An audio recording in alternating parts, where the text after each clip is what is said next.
Terrorism ഇനിയും വരും, അല്ലെങ്കിൽ അവർ വീണ്ടും പൊക്കിക്കൊണ്ട് വരും എന്നൊക്കെ ശരിയായിരിക്കാം, പാകിസ്ഥാൻ പൊക്കിക്കൊണ്ട് വരും. നമ്മളൊരു കാര്യം ആലോചിക്കേണ്ടത്, ഒരു ടെററിസം വളരണമെങ്കിൽ എന്തൊക്കെയാണ് അതിൻ്റെ സപ്പോർട്ടീവായിട്ടുള്ള ആക്ഷൻസ് വേണ്ടത്? എന്തുകൊണ്ടാണ് കഴിഞ്ഞ ഒരു 3-4 വർഷം നമ്മൾ 370 അബ്രഗേഷൻ ചെയ്ത് കഴിഞ്ഞതിന് ശേഷം ഒരു തരത്തിലുള്ള ടെററിസവും ഉണ്ടായില്ലല്ലോ? 3-4 വർഷം വളരെ സുഖമായിട്ട് ജമ്മു കാശ്മീരിന് മുമ്പോട്ട് പോകാൻ കഴിഞ്ഞല്ലോ. അതിൻ്റെ അർത്ഥം അവിടെ ഒരു പോപ്പുലർ സപ്പോർട്ട് അല്ലെങ്കിൽ ഒരു ലോക്കൽ സപ്പോർട്ട് അവിടുത്തെ ടെററിസത്തിന് ഇല്ലായിരുന്നു. നമ്മുടെ ഒരു ലോക്കൽ സപ്പോർട്ട് ടെററിസം വളരണമെങ്കിൽ അവർ വളരുന്ന രാജ്യത്ത് അല്ലെങ്കിൽ ടെറർ ആക്ഷൻ ചെയ്യുന്ന സ്ഥലത്ത് അവർക്കൊരു സപ്പോർട്ട് വേണം. ആ സപ്പോർട്ട് ഇന്ന് ജമ്മു കാശ്മീരിനില്ല. പിന്നെ അവരുടെ സ്വന്തം നിലപാടിൽ നിന്ന് അവർക്കുണ്ടാകുന്ന സപ്പോർട്ട് എന്ന് പറയുന്നത് അവരുടെ എക്കോണമിയും അവർക്ക് സർവൈവ് ചെയ്യേണ്ട വെപ്പൻസും അതൊക്കെയാണ്. അതൊക്കെ പാകിസ്ഥാൻ എത്രമാത്രം കൊടുക്കാൻ സാധിക്കും? ഇന്നവരെ നിലംപരിശാക്കിയ ഒരു നിലയിലാണ് ടെററിസത്തിനാക്കി വെച്ചിരിക്കുന്നത് ഇന്ത്യ. എല്ലാ റിപ്പോർട്ടുകളും പറയുന്നത് ഈ 9 പ്രധാനപ്പെട്ട സ്ഥലങ്ങൾ, ഭവൽപൂർ അവരുടെ ഹെഡ് ക്വാർട്ടേഴ്സാണ്. അവിടെ ഭയങ്കരമായിട്ടുള്ള കാര്യങ്ങൾ, ടെററിസത്തിന് വേണ്ടിയിട്ടുള്ള എക്കോണമിയും അവരുടെ റേഷൻസും അവരുടെ ഹെഡ് ക്വാർട്ടേഴ്സും അവരുടെ പ്ലാനിങ്, അവർ വലിയൊരു ബിൽഡിങ് തന്നെയാണ് അവരെ തകർത്ത് ഇട്ടിരിക്കുന്നത്.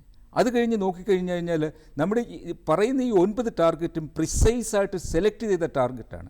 അവരെ തകർത്തിരിക്കുന്ന ഒരു സമയത്ത് അത് തിരിച്ചു പൊക്കിക്കൊണ്ട് വരണമെങ്കിൽ എത്രമാത്രം എഫർട്ട് അവർക്കെടുക്കാൻ സാധിക്കും, അല്ലെങ്കിൽ എത്രമാത്രം എഫർട്ട് പാകിസ്ഥാൻ എന്ന ഒരു കൺട്രിക്ക്, ഇന്ന് നിലനിൽക്കുന്ന ഒരു പാകിസ്ഥാൻ എന്ന കൺട്രിക്ക് കൊടുക്കാൻ സാധിക്കുമെന്ന് നമ്മൾ ചിന്തിക്കണം. അപ്പോൾ എത്രമാത്രം ഭംഗിയായി അവർ നേരത്തെയുള്ള ടെററിസത്തിന് അതേ രീതിയിൽ കൊണ്ടുവരാൻ എത്ര വർഷമെടുക്കും എന്നാണ് ഞാൻ ചിന്തിക്കുന്നത്.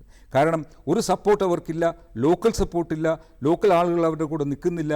അവരുടെ തന്നെ ആൾക്കാർ വിഭിന്നമായ രീതിയിൽ ചിന്തിക്കുന്നു, പാകിസ്ഥാനിൽ നിന്ന് അടർന്നു പോകാൻ ആഗ്രഹിക്കുന്നു, POK ഇന്ത്യയോട്ട് വരാൻ ആഗ്രഹിക്കുന്നു. ഇങ്ങനെ ഒരു സന്ദർഭത്തിൽ പാകിസ്ഥാനിലൊരു ടെററിസം ഇപ്പോൾ ഉള്ള അവസ്ഥയിൽ വളരണമെങ്കിൽ വളരെ വളരെ ബുദ്ധിമുട്ടാണെന്ന് ഞാൻ എൻ്റെ പേഴ്സണലായിട്ട് ചിന്തിക്കുകയാണ്. എന്നാലും പാകിസ്ഥാൻ്റെ ഒരു സൈക്കോളജി അനുസരിച്ച് അവർക്ക് എപ്പോഴും ഇന്ത്യയെ ഒരു നിർത്തി ഒരു ശത്രുതാപരമായിട്ട് ചിന്തിക്കേണ്ട ആവശ്യം അവർക്കുണ്ട്. അവരുടെ നിലനിൽപ്പ് അതാണ് എന്നാണ് നമ്മളെല്ലാം പറയുന്നത്. അതുകൊണ്ട് നമ്മൾ വളരെ സർവിലൻസും മറ്റു കാര്യങ്ങളും വെച്ചിട്ട് തീർച്ചയായിട്ടും ഇന്ത്യ അങ്ങനെയാണ് ഇന്ത്യ കഴിഞ്ഞിരിക്കുന്നത്. ഇന്ത്യ ഒരിക്കലും പാകിസ്ഥാനെ ഒരു അണ്ടർ എസ്റ്റിമേറ്റ് ചെയ്ത് അവരുടെ ടെററിസം മോശമാണ് അല്ലെങ്കിൽ ഇനി വരില്ല എന്നൊന്നും നമ്മൾ ചിന്തിക്കുന്നില്ല.